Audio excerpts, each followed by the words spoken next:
Ang nakaraan. Ano? Wala nang ba sa'yo kung ano nangyari sa akin? Kung bakit ako nabilanggo? Kung namatay ba ako sa loob ng kulungan? Jazim, buhay ka, okay? Wala nangyaring masama sa'yo. Ano bang gusto mong itanong ko? Kumusta ka na? Masarap ang pagkain sa loob ng bilangguan? Nagasgasan ka ba? Napilayan? Wala bang pilas ang iyong balat? Hindi ka ba nila binugbog? Hindi ka pa pinagtripan ng mga preso? Yan ba ang gusto mong itanong ko, ha? O yan, tinanong ko na. Sagutin mo na ang mga tanong ko. Ano ba talaga nangyayari sa'yo? May amnesia ka naman ba? Bakit kanyang ka umasta parang ibang-iba ka? Ay, ito naman oh. Intindihin mo na lang ako. Sige na, uminom ka na. Kahit konti lang para ma-relax ka lang. Sabay abot niya uli sa akin sa nakalapag na wine glass na hindi ko ginalaw. Tinitigan ko pa rin siya. Yun bang titig na may bahid ng pagtatanong.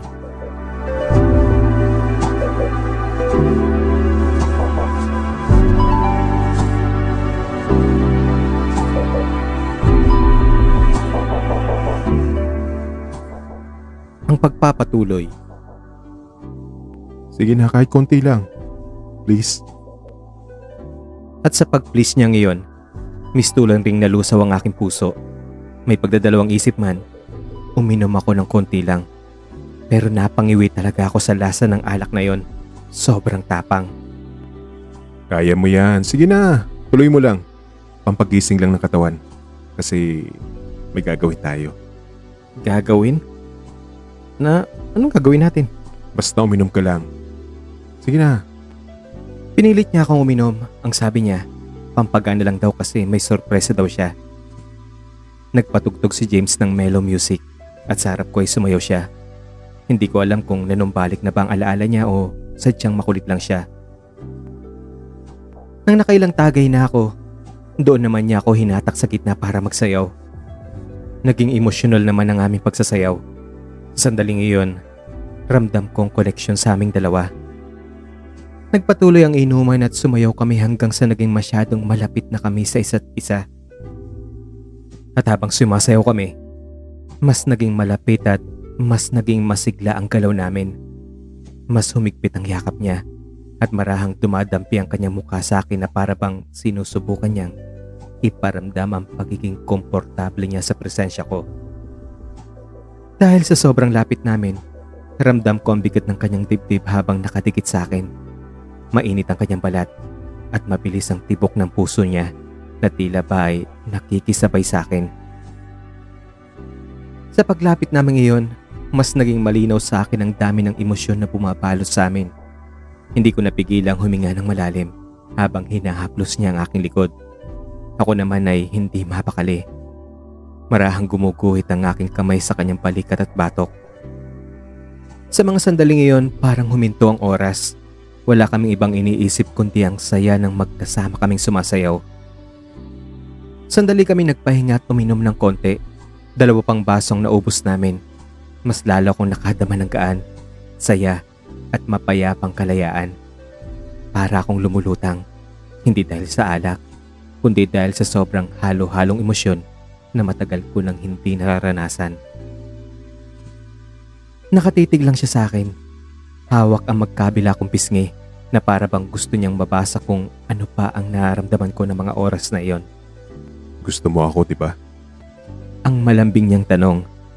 Hindi naman ako nakapagsalita. Tango na lang ang naisagot ko. Hanggang sa dahan-dahan niyang inalalayan ang aking ulo papunta sa kanyang dibdib. Hinawakan ko ang kanyang bewang. Rinig ko ang mabilis na tibok ng puso niya. Hindi kami nag-uusap. Hinahayaan naming sumabay ang tibok ng puso niya sa musika na sinasayaw namin. At doon sa tahimik na sandaling iyon, sabay naming naramdaman ang tindi ng koneksyon. Isang emosyonal na pagbugso na para bang naglapas ng lahat ng kinikimkim naming tensyon, kaba at damdaming matagal nang itinatago. At sabay naming naramdaman ang katahimikan, gaan, at ginhawang parang pumuno sa loob naming isang matinding emosyon na hindi kailangan maging malinaw o pisikal para maging totoo. Kinabukasan sa restaurant, dumating si Marlon na may kakaibang aura. Parang hindi siya ang dating Marlon o James na kilala ko. Gusot ang suot niya, ibang-ibang amoy at malayo sa dating malinis at maayos sa sarili. Kahit nga mga kasamahan namin ay nagtataka, lalo akong nalito. Bakit ganun siya ngayon? Totoo bang bumalik ng alaala niya o may itinatago siya? Habang nakabreak kami ni Ricky, ikunento ko sa kanya ang nangyari sa kulungan, pati ang nangyari sa nakaraang gabi. May duda kaming si Sofia ang nagpakulong sa akin, na siya ang may pakana ng lahat. Pero nung inaalala ko yung nakaraang gabi, may biglang pumasok sa isip ko. Hindi ko kagad napansin yun nung una, pero nung natutulog si Marlon, may napansin akong tattoo sa likuran niya. Isa yung scorpion sa may bandang itaas ng kanyang likuran. Nawala namang nung nasa probinsya kami. Doon nagsimula ang duda kung baka hindi siya si James o Marlon. Lumipas pa mga araw at mas lalo pa siya nagbago. Naging mas malapit pa kay Sofia. Parang wala nang pakialam siya sa akin. Hanggang sa inanunsyo na nga ni Sofia sa restaurant na ikakasal na sila ni Marlon. Gumuho ang mundo ko nun. Umiyak ako habang tumatakbong palabas ng meeting room at napadpad ako sa may simbahan kung saan ako naglabas ng sama ng loob ko. Nagdasal ako at humiling ng isang tanda kung dapat pa ba akong lumaban para kay James. At nung pauwi na ako at napadaan sa may park, isang tanawin ang tumama sa puso ko. Magkapatid na bata. Ang kuya ay buong lakas na kinakargang kapatid niyang lumpo. Masaya sila naglalaro. Nung tanungin ko ang kuya kung mabigat ang karga niya, ang sinagot niya lang sa akin ay, "Para po sa akin kuya, hindi po siya mabigat. Kapatid ko po siya kaya gagawin ko pong lahat sa kanya. Kasi mahal na mahal ko po siya." Doon ko naramdaman ang hinihinging sign. Ang mensahe na huwag akong bibitaw kay James kahit gaano kahirap. Kinagabihan, sinabi ko kay Ricky ang natuklasan ko mula sa envelope sa opisina ni Sofia. Ang tissue na may sulat ko, ang lumang litrato namin ni James at ang bracelet namin. Iyon ang nagpapatunay na si Marlon at si James ay iisang tao talaga. At doon ko na po ang desisyon. Lalaban ako. Babawiin ko siya kay Sofia.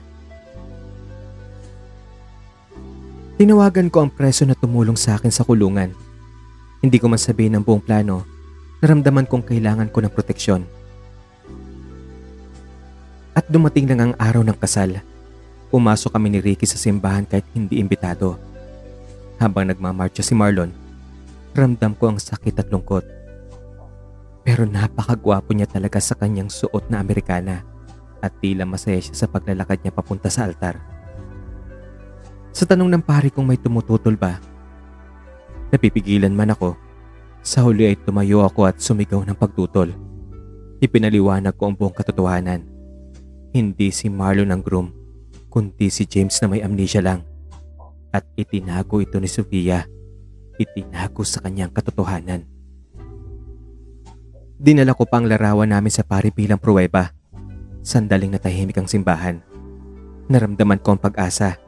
Akala ko'y magtatagumpay ako sa pagpigil sa kanila. Pero sa gulat ko, pagsilip ko sa dokumento, James Andres na ang nakalagay na pangalan ng groom. At sa harap ng lahat, itinanggi ni James ang katotohanan.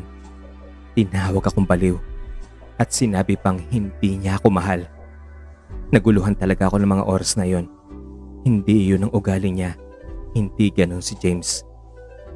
Dahil sa nangyaring iyon na yung nagawa ko na lang ay tumakbo ng palabas ng simbahan. Pero hindi pa man ako tuluyang nakakalayo ng simbahan, may narinig akong sunod-sunod na putok. Hindi ko nalang binigyan ng pansin iyon at ipinagpatuloy na lang ang aking pagtakbo. Wala nang ibang laman ang isip ko nun, kundi ang lumayo sa malaking kahihiyan na nagawa ko at sa sakit na si James mismo ang gumawa.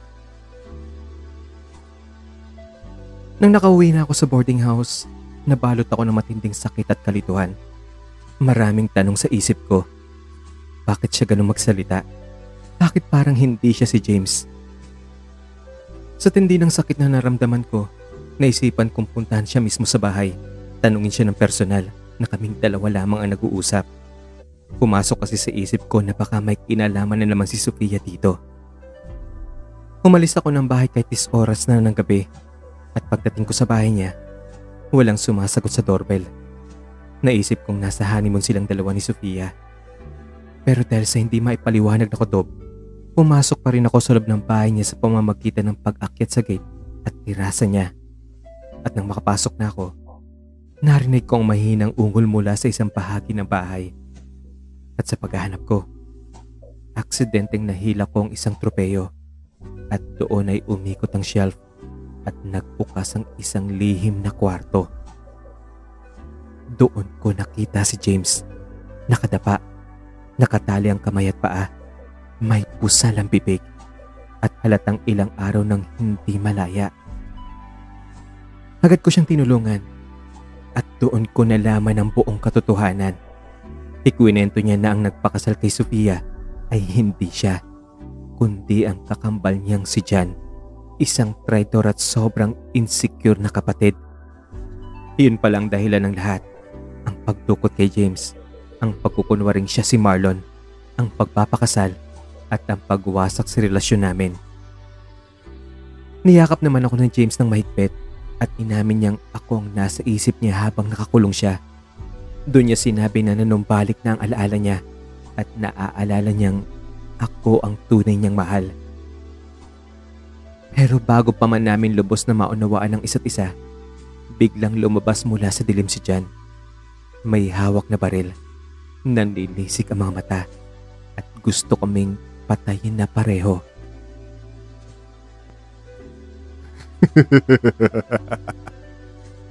Ang sarap namang tingnan. Akalain mong isda na mismo ang nagkusang pumasok sa bitag ko. At nag-e-enjoy pa talaga. Pero tamang-tama, dito ko na rin tatapusin ang mga buhay nyo. Mamamatay kayong dalawa. Umupo kayo dyan sa sahig. Umupo kami sa sahig. Isinandal namin ang aming mga likod sa dingding. Nakakabilib ka, tol. Gagawin mo talagang lahat para sa boyfriend mo, no? Love mo talaga yung baklang yan. Mabuti pa siya, love mo. Samantalang ako na kapatid mo, hindi. Jan, mahal naman kita eh. Kapatid kita, syempre mahal kita. Hindi totoo yan. Kahit kailan hindi ko naramdaman yun. Hindi niyo ako mahal. Palaging ikaw na lang ang bida. Ikaw palaging magaling. Ikaw palaging hinahanap ng mga magulang natin. Ikaw palaging hinahangaan nila. Bilib sila sa'yo. Wala akong silbi para sa kanila. At para sa kanila, ang lahat ng kabaitan ay nasa sa iyo. Samantalang lahat ng kademonyo ay nasa sa akin. Hindi nila ako pinaniniwalaan. Para sa kanila, sinungaling ako. Ano ko ba naman, tol? Hindi totoo yan. Tingnan mo. Yan, tingnan mo. Hindi ka naniniwala sa mga sinasabi ko. Pati ba ngayon, ayaw mo pa rin maniwala sa akin? Sinungaling pa rin ako sa iyo kahit kailan. Tol, hindi yan ang ibig ko sabihin, ha. Mahal kita. Mahal na mahal ka ng mga magulang natin. Hindi totoo yan. Palagi niyo ako pinagkakaisahan. Palagi niyo akong inaapi.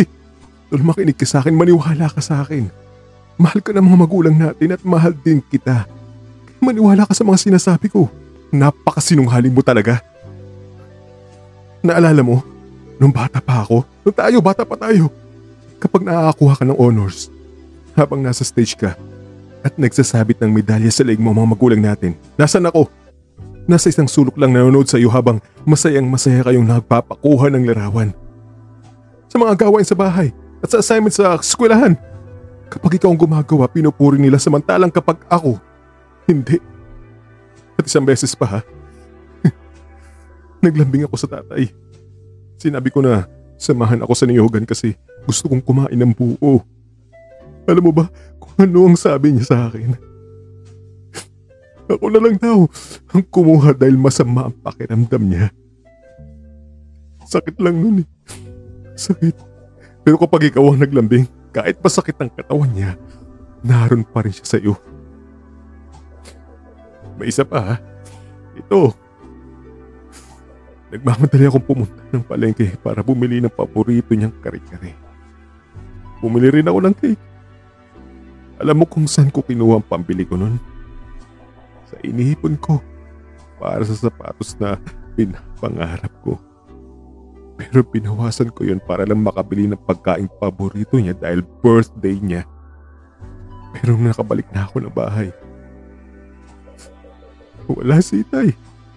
Natalaman ko na lang mula kay Nay na ipinasyal ka raw niya at bibilhan daw ng sapatos. Dahil natutuwa siya sa parangal sa'yo sa eskwelahan. Alam mo kung gaano kasakit para sa akin yun. Alam mo ba? Ha? Yun palaging pumapasok na eksena sa isip ko. Kaya, hindi niyo ako mahal. Hindi na ako nakapagsalita sa narinig ko. Aaminin ko, nakaramdam ako ng awa kay Jan. Tol, hindi ko alam. Hindi ko alam ang kwento na yan, pero may isang beses na hinahanap ka namin ng Itay para isama sa aming pamamasyal pero hindi ka namin nahagilap eh. Maaaring iyon palang dahilan. Dahil nasa palengke ka pala ng mga oras na yun. Sinungaling! Ayoko na maniwala sa'yo. At dapat sa'yo mamatay na lang para wala na akong kagaw sa pagmamahal nila. At nang dahil sa'yo, nasira ang buhay ko. Nasira ang mga pangarap ko. At muli niyang itinutok ang kanyang baril sa amin. Tol, makinig ka sa akin. Pagbalik-balik tayo mo man ang mundo, magkapatid pa rin tayo. Kapatid mo pa rin ako, kakambal mo ako. Malaki na tayo. Bigyan mo ako ng pagkakataong maipakita kung gaano kita kamahal. Huwag mong gagawin yan, please. Huli na ang lahat. Dahil papatayin na kita. At lalo pa niyang itinutok ang baril sa amin. At dahil sa takot ko, pumesto talaga ako sa likod ni James. Parang ayoko pang mamatay. Natatakot ako. Sa gitna ng tensyon, dumating pa si Ricky nang walang kamalay-malay sa panganib.